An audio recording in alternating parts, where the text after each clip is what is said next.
Hi friends, this is Bani and welcome to my channel.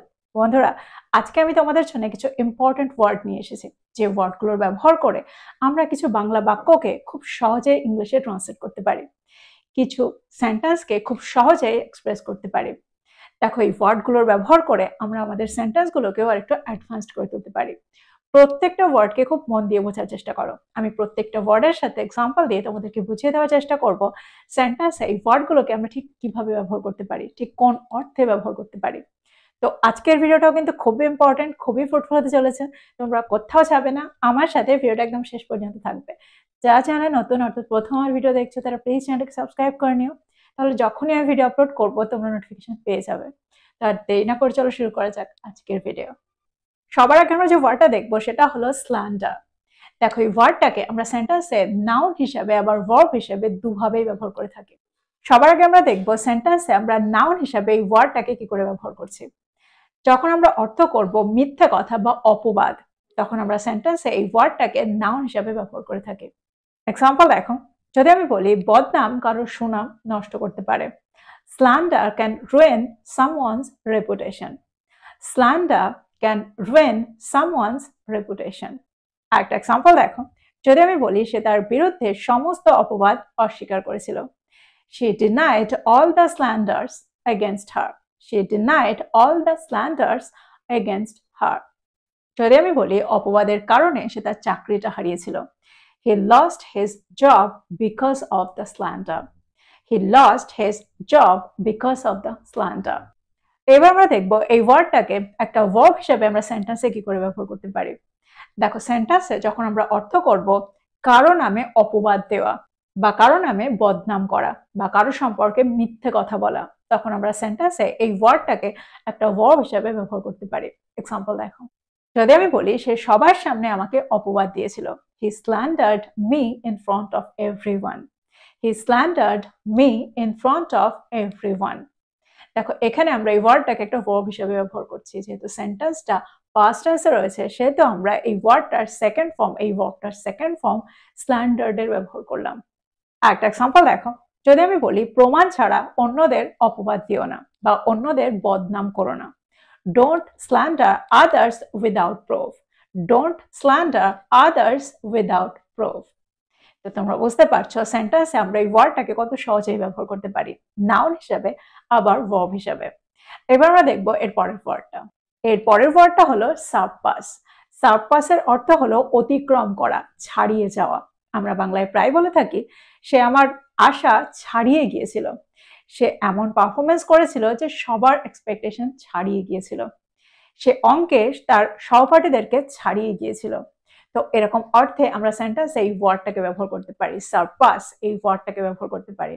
Example দেখো, যদি আমি বলি তার পারফরমেন্স সমস্ত প্রত্যাশা ছাড়িয়ে গিয়েছিল, his performance surpassed all expectations. His performance surpassed all expectations. আর একটা এক্সাম্পল দেখো, যদি আমি বলি সে গণিতে তার সহপাঠীদের ছাড়িয়ে গিয়েছিল, she surpassed her classmates in math. She surpassed her classmates in math. যদি আমি বলি তার সাহস কল্পনা ছাড়িয়ে গিয়েছিল, কল্পনাতীত, that means কল্পনার চেয়ে বেশি, her bravery surpassed imagination.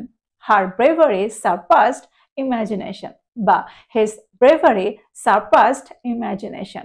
দেখো, এই ওয়ার্ডটাকে আমরা অতিক্রম করার অর্থেও ব্যবহার করতে পারি। ফর এক্সাম্পল, তার সংকল্প সমস্ত বাধাকে অতিক্রম করেছিল, his determination surpassed all obstacles. His determination surpassed all obstacles. তো আমার মনে হয় এক্সাম্পলগুলোর মধ্যে দিয়ে তোমরা বুঝতে পারলে সেন্টেন্সে আমরা এই ওয়ার্ডটাকে ঠিক কিভাবে ব্যবহার করছি, কোন অর্থে ব্যবহার করছি। এবার আমরা দেখবো এর পরের ওয়ার্ডটা। পরের ওয়ার্ডটা হলো ভার্চুয়াস। সেন্টেন্সে আমরা ভার্চুয়াসকে সৎ, ধার্মিক এরকম অর্থে ব্যবহার করে থাকি।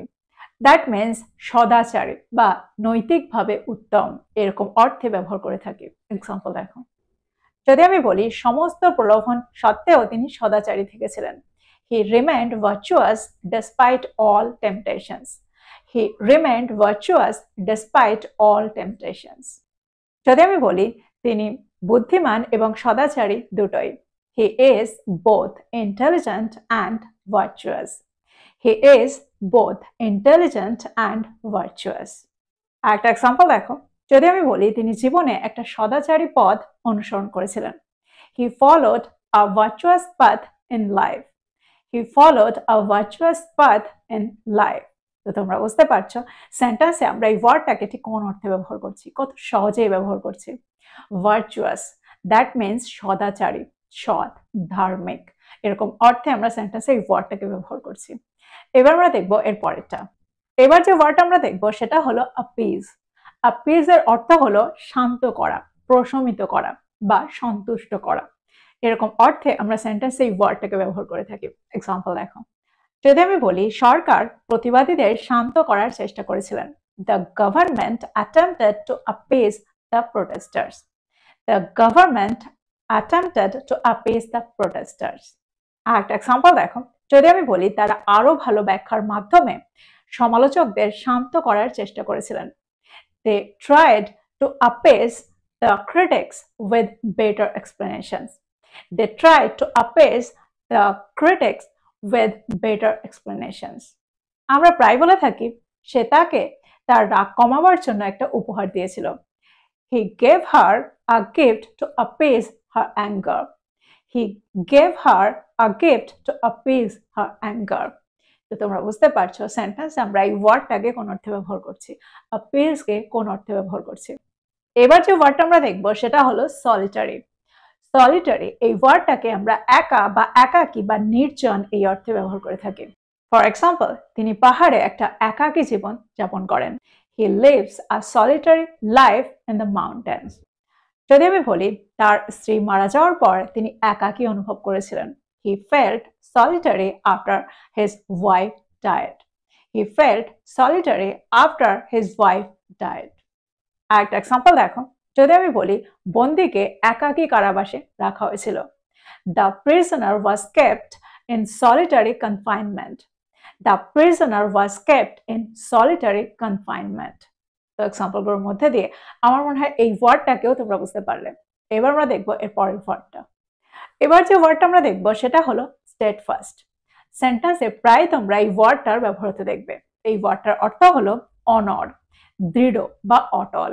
কোনো একটা বিষয়ে যিনি অটল থাকেন, কোনো একটা সংকল্পে যিনি অনড় থাকেন। যদি আমি বলি তিনি তার বিশ্বাসে অটল ছিলেন। She remained steadfast in her faith. She remained steadfast in her faith. যদি আমি বলি তিনি তার সিদ্ধান্তে অটল ছিলেন। She remained steadfast in her decision. আরেকটা এক্সাম্পল দেখো, যদি আমি বলি সেনারা তাদের কর্তব্যে দৃঢ় ছিল। The soldiers were steadfast in their duty. The soldiers were steadfast in their duty. যদি আমি বলি সে সমস্ত চ্যালেঞ্জ সত্ত্বেও অনড় থেকেছিল। He remained steadfast despite all challenges. He remained steadfast despite all challenges. একটা এক্সাম্পল দেখো, যদি আমি বলি তিনি সমস্ত সমালোচনার বিরুদ্ধে দৃঢ়ভাবে দাঁড়িয়েছিলেন। She stood steadfast against all criticism. She stood steadfast against all criticism. এবার যে ওয়ার্ডটা আমরা দেখবো সেটা হলো superficial.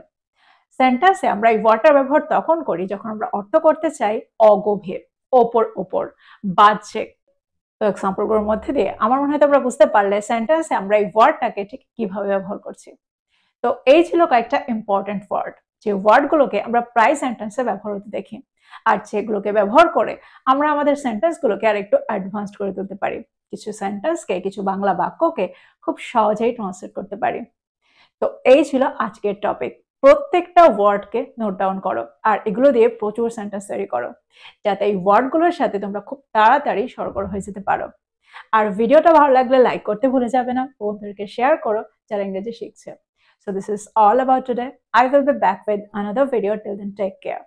Thank you for watching this video. Bye bye.